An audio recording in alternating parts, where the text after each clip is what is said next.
Hello नमस्कार दोस्तों, कैसे हैं आप सब। आशा करते हैं आप सभी लोग अच्छे होंगे, स्वस्थ होंगे और कंटिन्यू अपनी तैयारी कर रहे होंगे। दोस्तों आप सभी को पता है कि जो आपकी उत्तर प्रदेश पुलिस की भर्ती बहुत जल्द आने वाली है।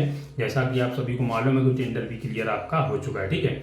और आप सभी को बता दें, जो आपके यूपी पुलिस में जो आपका पेपर बनता है ना, वो 4 चीज़ों से मिलकर बनता है। एक तो हिंदी, मैथ, रीजनिंग और जीके जीएस। जीके जीएस में आपके यूपी जीके भी होती है, ठीक है। वैसे तो आपको देखा जाए तो चारों पोर्शन मोस्ट इंपॉर्टेंट है। चारों टॉपिक जब तक आप चारों पोर्शन नहीं पढ़ेंगे तब तक आपका एग्जाम नहीं निकलेगा, ठीक है। ऐसा नहीं है कि आपने हिंदी और रीजनिंग पढ़ लिया तो आपका एग्जाम निकल जाएगा।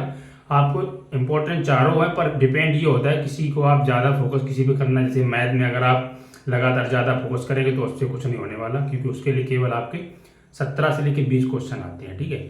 तो 20 क्वेश्चन के लिए आप रात दिन पढ़ते रहो मैथ तो वो नहीं होगा, ठीक है। तो आपको हिंदी और रीजनिंग पे ज़्यादा फोकस करना है, सबसे बड़ी बात ये, ठीक है। वो तो चलो बात की बात है। पहले आपको बता दें कि जो हिंदी के आपके कौन कौन से टॉपिक से आपके हिंदी के बस इतने ही टॉपिक जितने मैंने बोर्ड पे लिखे हैं ना, बस इतनी टॉपिक से आपके 37 क्वेश्चन बनते हैं, ठीक है। बिल्कुल आपको ज़्यादा पूरा हिंदी में जो पूरी हिंदी नहीं पढ़ना है, केवल इतने टॉपिक आप पढ़ लो, आपके 100% इन्हीं से क्वेश्चन आएंगे, ठीक है। पहले तो आप टॉपिक देख लो कौन कौन से टॉपिक हैं, और ये जो आपके प्रीवियस ईयर क्वेश्चन आए हुए उन्हीं से लिए गए टॉपिक हैं। और आप चाहो तो प्रीवियस ईयर जो क्वेश्चन आपके हैं पेपर हुए उनमें आप देख सकते हैं, इनसे बाहर कुछ नहीं जाने वाला। 100% यकीन मानो, मैंने खुद पेपर दिए हैं, मैं इसलिए आपको बता रहा हूँ, ठीक है। तो ऐसा नहीं है कि अपनी गलती करके सीखो, दूसरे की गलतियां से सीखो तो ज़्यादा ठीक है। चलो पहले आपको देख लो टॉपिक कौन कौन से हैं। देखो दोस्तों, ये जो आपका है, पहले तो आपको दोस्तों वर्णमाला, ठीक है।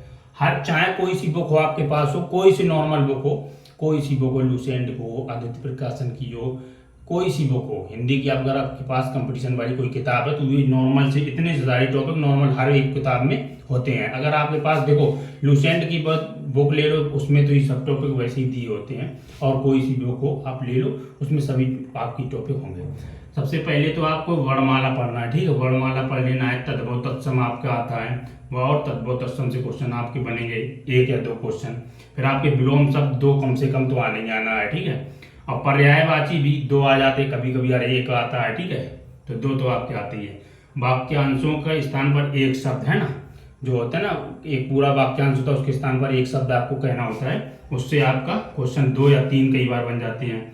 फिर आपके अनेकार्थी शब्द होते हैं।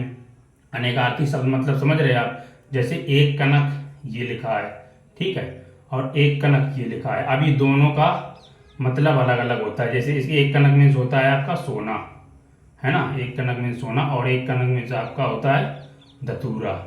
तो ये होते हैं, ठीक है। ये आपके ये चीज़ होती है जो अनेकार्थी शब्द है ना, ठीक है। तो ये आपको देखना होता है, ठीक है दोस्तों। इस तरह के क्वेश्चन दिए होंगे, तो ये टॉपिक आपका मोस्ट इंपॉर्टेंट है। 1-2 क्वेश्चन आती है। अशुद्ध वाक्यों को शुद्ध करना, अशुद्ध वाक्य होंगे उसको आपको देखना होगा, शुद्ध करना, ये टॉपिक इंपॉर्टेंट है। फिर आपको लिंग, वचन, कारक, संज्ञा, सर्वनाम, क्रिया, क्रिया विशेषण, ये चारों टॉपिक मोस्ट इंपॉर्टेंट है।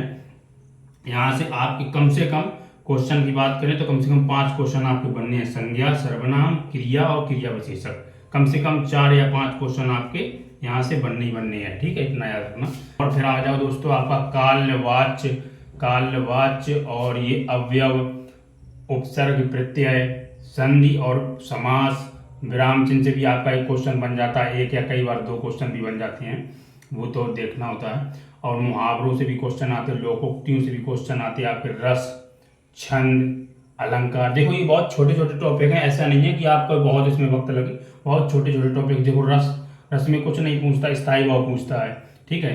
तो ये चीज़ है, बहुत छोटे छोटे टॉपिक। आपकी रचनाएं बहुत सारी अलग ही होती हैं, पर जो इम्पोर्टेंट रचनाएं होती हैं वो आपको पढ़नी है।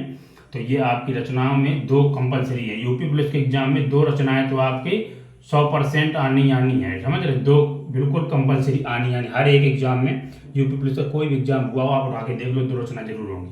प्रमुख कवि, जो प्रमुख कवि होते हैं ना, कि कौन से शहर से इसका निवास स्थान था, इस तरह के क्वेश्चन भी आपके बनते हैं। अपठित गद्यांश से आपके लगभग 7-8 क्वेश्चन आ जाते हैं, कई बार 7 आ जाएं या फिर कई बार 8 भी हो जाते हैं। 7-8 क्वेश्चन आपके अपठित गद्यांश से हो जाते हैं, ठीक है।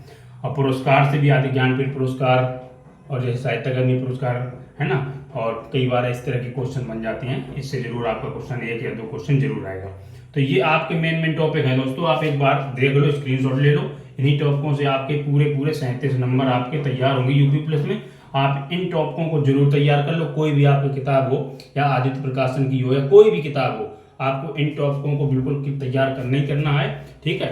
और बस दोस्तों, मेन टॉपिक मैंने लिखे हैं, आप लोग चाहो तो इनको देख लेना, एक बार नोट डाउन कर लेना, स्क्रीनशॉट ले लो, ठीक है। और वीडियो कैसे लगा कमेंट बॉक्स में जरूर बताएं। बाकी मिलते हैं नेक्स्ट वीडियो में। ओके, जय हिंद, वंदे मातरम।